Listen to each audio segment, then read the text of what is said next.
Welcome to Couples Becoming Intentional. I'm Carrie.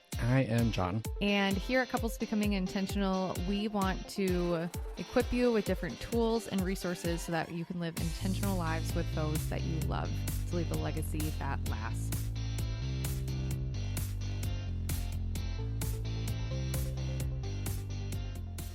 In this podcast episode, we're really kicking things off. We're talking about the name, we're talking about the purpose behind this, and really where we're going to be going with this and the content and just how God has wired both of us and the message he's put on our hearts to be able to share it with the world. So, John, do you kind of want to just take it away with like how this even came about and where we are now? The origin story. The origin story. Every good superhero has an origin story. Doesn't everybody have an origin story? That's true. So are we all superheroes? Yes. Yes. In somebody's mind, we're superheroes. Yes. That's just realizing that you have influence over someone, right? Yeah. Anyways, so we wanted to do a podcast. Carrie and I want to do a podcast for, 2 years now. Yeah, it's been like 2 years. So we've had this equipment sitting in our basement for 2 years. Oh my About gosh. a year and a half. Yeah, actually. probably a year and a half. We made the decision about 2 years ago that like, I think we want to start a podcast and then invested in all the things and then waited 18 more months to actually activate. Well, I mean, it was $200. So it was like, okay. Yeah. It wasn't terrible. I mean, well, if you include the MacBook Pro, it's $400. Yeah. Good marketplace find. Oh yeah. So yeah, we want to do a podcast. We wanted it to be on a subject near and dear to our heart. Yes. And we both of us have a heart for thriving marriages. Yes. And really like this really all began not even just marriages, but prepping for marriage. So couples, dating couples, if you're wanting to be in that process and all of that kind of stuff. Because you kind of want to share like the reason we're so passionate about that in general. Oh yeah. I'm thinking back to like, yes, to have a thriving marriage, you need to work with it. You need to, before you're even married, you have to work toward it. So yes, thriving marriages, because it's not just when you are married, it's how can I prepare for marriage if you are single? Correct. So yes, I've always had a heart for marriages. I think it comes from when I was in high school. My oldest brother went through an ugly divorce. Yeah. He went through a divorce. I don't know how ugly it was. I was kind of removed from it.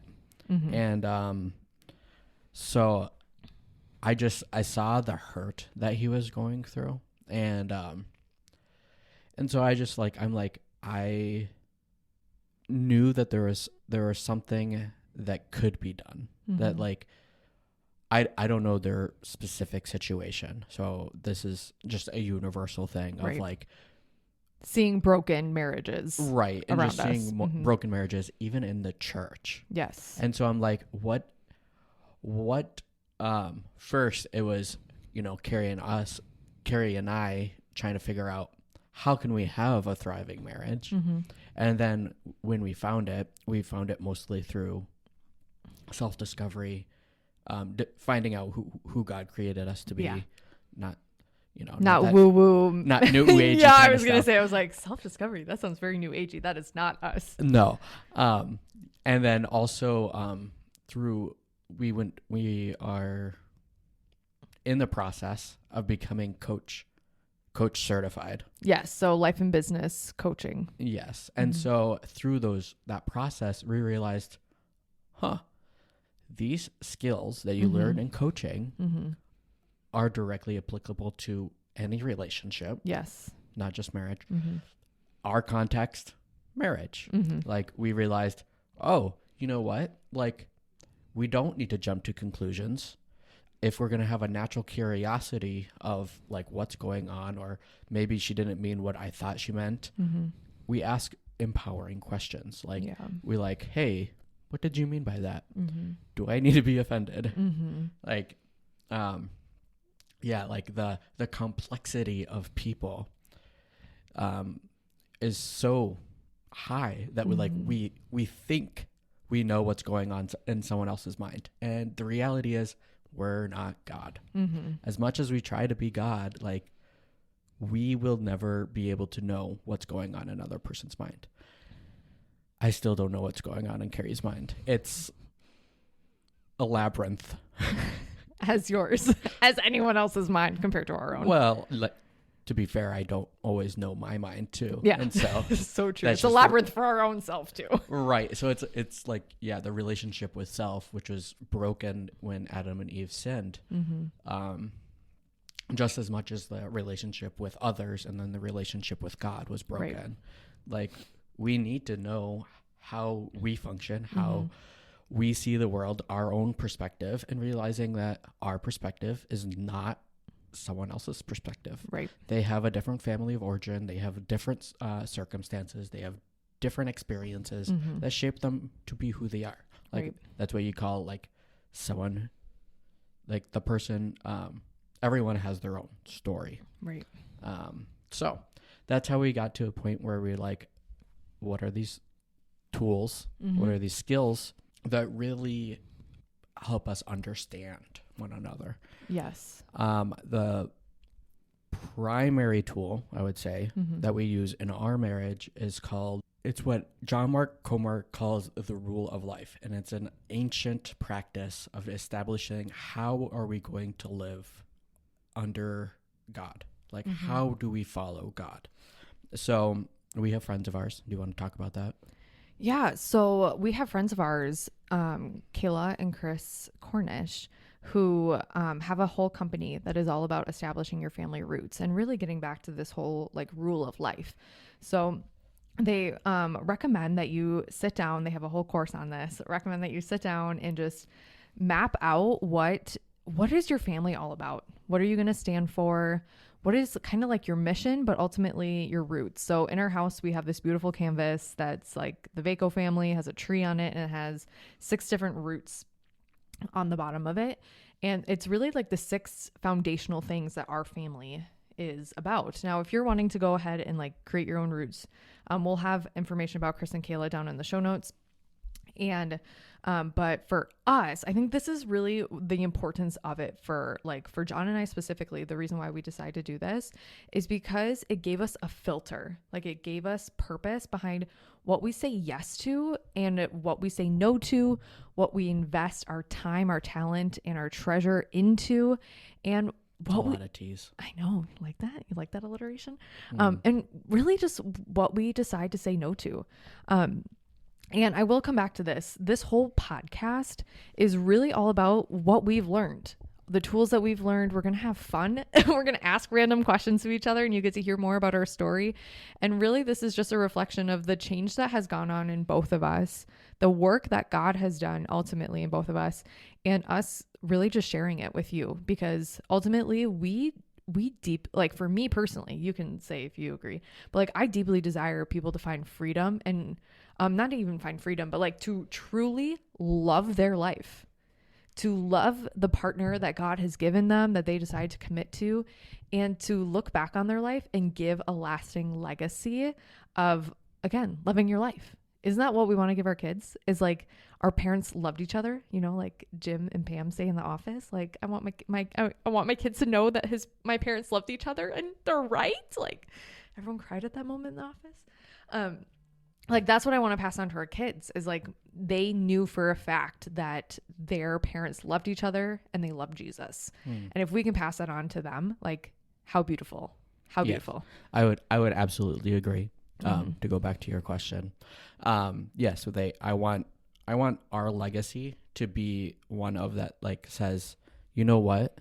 They truly loved God and they loved others. Yes. And your community, like the others, your neighbors, it starts in your house. Yes. I'm reading Jesus Creed, so, like, that's as fresh on my mind. And it's just like, oh yes, absolutely, our neighborhood starts in our house. And if we're not truly loving those in our house, how can we say that we actually fulfilled Jesus's creed of saying loving God and loving others? Yes. Oh, okay. Mic drop. We'll leave it there. So going back to pretty much what we stand for as a family, just to kind of give you some ideas.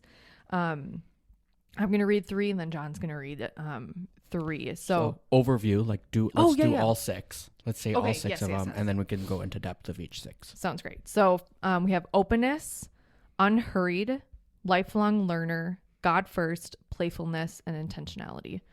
So going back to openness, we are open with our finances, our home, our time, and our lives.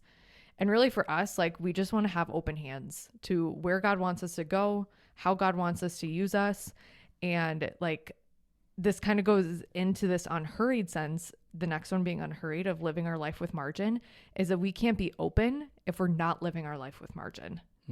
Because if I look at my bank account and we're paycheck to paycheck, which nobody enjoys, I can't be open with my finances because I have to keep everything that I make.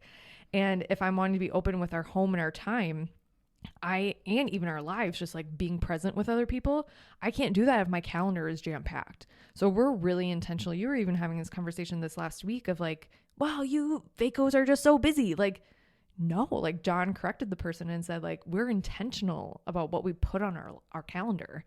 So if that means things get pushed at random times, or if you want to go on a coffee date and I tell you I can do Saturday afternoon or Sunday afternoon, that's literally it. It's because those are the times we have set aside for it. Those are the things that we have. The next one that we have is the lifelong learner. That is so John and I's heartbeat. Like John graduated from college, but like he's going to go back. Like we want to continue to learn. And then I never went to college and I still have this deep desire to just learn new things and new topics. And our interests may be different, but we're still putting aside our time, putting aside finances to invest in bettering ourselves.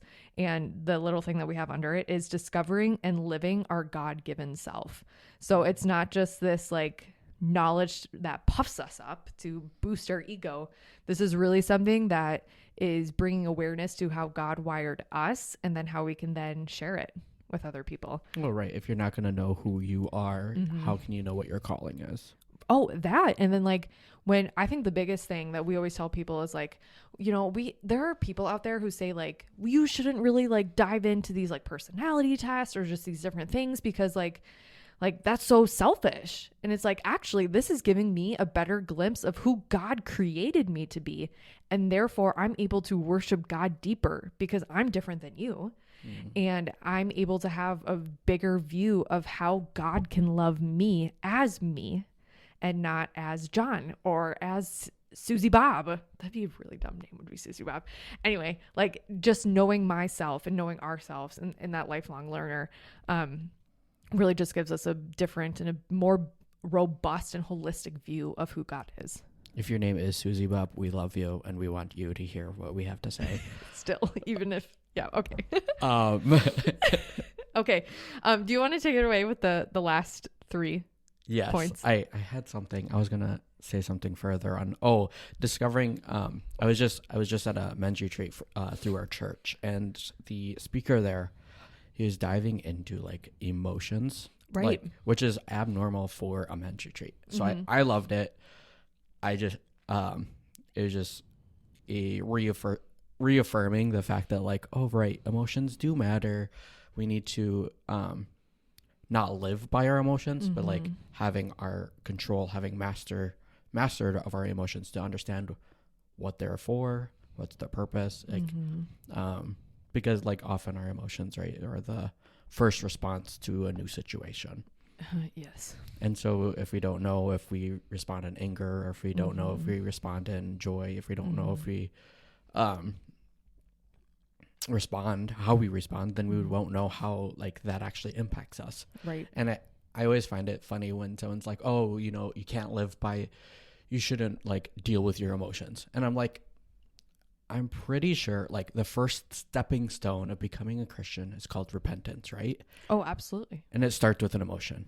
Yeah. Realizing that like we are not deserving of God's love. And so like that deep regret. Yeah. It has to emote something in us to move us to action. Right. And so it's so important. Anyways, could go down that rabbit trail forever. Yes. So God first is our main route. Like, right. This is our main route. it's not the way we have it ordered is not like number one, we want to be open. No, they're not in any particular they're order. not in a particular order. Except for this one. So God first is yes. because we want God first. And so like it's our strongest root. That's why it's in the middle. Like that's where that's going to be our deepest root. That's going to be what drives all the rest of these, right? And so for us to have God first, it's we want to become like Jesus. No.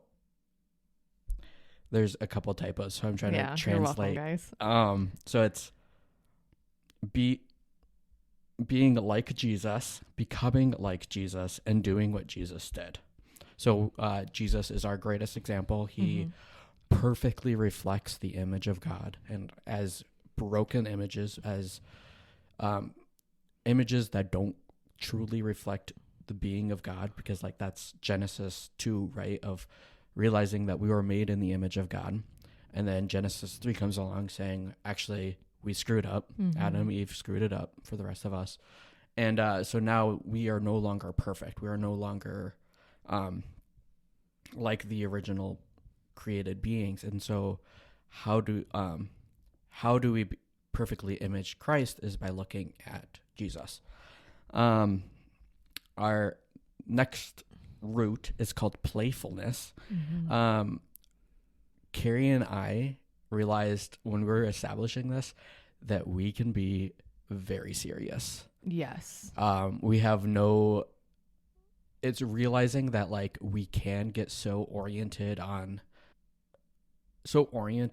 like other fruits of the Spirit that are like meekfulness and patience, and we often forget that joy is this fruit of the Spirit, that there are areas of our life that we can just enjoy what's going on, that like it might not seem like we're being spiritually formed when we take our kids to a park, but like through that sacrifice of time, I don't even know if it's sacrifice, but having that time with our kids, enjoying something that they enjoy, like having that being with our kids, just enjoying it, it's just like we can have a fruit of the Spirit, right? And with that, it's like we want to have fun, we want to go on adventures, we want to create these memories, and this is where like that extroverted side of my personality comes out, is I want to be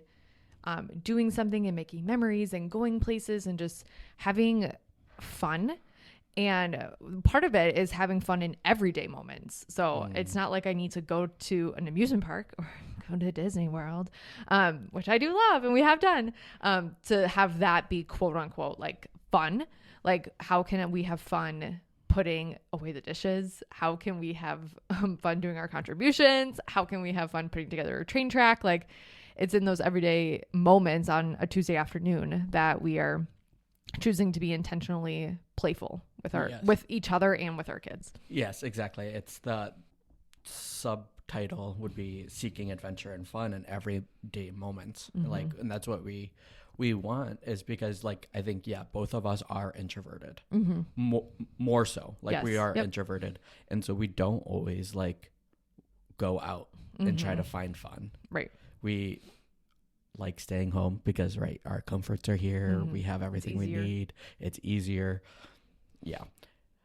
So our last one, and this is really like what sparked our podcast. It's called intentionality, right? Like this is called couples becoming intentional. Like we want intentionality between couples, and then also with with their friends, because like we are built for community. Yes. Like where a family is a tiny aspect of a community, not everyone is in a family to enjoy community. And that's where the church comes in, as of like, this is the community that actually follows Jesus, has Jesus as the head. We are the body, right? And so we really want to develop deep and purposeful relationships. That's the subtitle for this root of that. Like we want true relationships. We want authentic relationships because we want to really love people. And the best we can do that is being intentional with people. Right. Because we can get caught up in that rat race of life of like doing what's the next best thing. What is the new thing that I must have? What is that? What is that new vacation? What is that material item that like will fulfill my life? And the reality is that like material items, new experiences, whatever your kryptonite is, aren't going to fill you up. That relationships, like relationship with Jesus, so yes, intentionality with Jesus, and then relationship with others, like it all comes back to Jesus's creed of loving God and loving others. That's so right. And I think this is a beautiful tie into how we even format our podcast is we're asking questions, because here we do believe that this is like asking questions of the people around you is a really great way to be intentional in that relationship, because it is so easy for most of us to, if you're a stay-at-home mom, you're talking to your littles that are in your house with you. If you work in a cubicle, you can just shut the door, put in some AirPods, and like just shut out the rest of the world and just get your work done and then go home and like not have fellowship with one another. So these questions that we're going to be asking on the podcast, and even just diving into some of the other tools and teaching on all the different types of things that have been beneficial for our relationship, like that is the reason why we're doing it, is because we want you to then take these questions to the people in your relationships, keep them in your back pocket. So that way, when you're meeting new people, you can ask them questions like, what was the first job you ever had? Or what is something that's bringing you joy recently? Or what is something you can't live without? Or what kind of pets did you have growing up? Because man, people can talk about pets for a long time. It's true. It's so true. You'll hear that episode later. So that's really why this podcast is birthed, and the structure of it, because we desire for you to walk away from our conversation really with more tools in your tool belt to have more intentional relationships with those around you. Right. Like going back to Mentor Tree, I asked like my two favorite questions. One was for a college student. I asked it twice for two different college students of like, come 5-10 years of going down your career path, whatever that they were following, whatever they're going to school for. I asked them like, what would be your dream job? Like, what would you want to eventually be able to do? And like someone's like, oh, that's a great question. And it's casting a vision of like, if I want to be here in 10 years, I love seeing people's visions. And so I'm like, I'm trying to see where you want to be. And I'm like, okay, how does that relate to what you're doing now? And like, if you know what's in 5-10 years of what your calling is from the Lord, like that will directly play into what you want to do in 10 years. Right. And then having that as our framework, our where we want to be, we bring it back to the present day of like, how can I get there? What is that first step we can do? The other question I had was for people that were older, people that had kids, people that, you know, have jobs, you know, 40-hour jobs, parent, like, you know, they're sometimes caught up in the rat race of like, so if there's like nothing, the question was, if you have nothing going on, you have nothing coming up that you need to prepare for, what would you do? You have an hour, I was taken aback or surprised by like a lot of people's responses. Like half of them said like they would do something they've been putting off, something like more work stuff. One person said like, I'm going to go fishing, which is like, yay, let's do something that relaxes us. And I could care less about fishing. That's just me. And then the last person was like, I think I would read, or I would like spend time with my wife out on the back porch and just enjoy the moment. And it's just like, yeah, absolutely. And if that is something like, ooh, like I would love to do this, how can we make time for that? How can we live in margin to get to that point? Right. So that's what we're hoping is that like, we're two of the practices that we learned from coaching is how to ask empowering questions and then actively listening, heart-centered listening. So hopefully Carrie and I will model this for you guys as we go on in this podcast. And yeah, that's our hope. So we're just going to ask some fun questions, ask some random questions, talk about pets. Yeah, we are talking about pets. So we hope you guys enjoyed this episode. It's just an intro as to where we're going, what we're about, and how you can really get involved and just be a part of the mission of just asking better questions, be intentional with your relationships, and just grow deeper, because that's what we all want. We all want deep community relationships.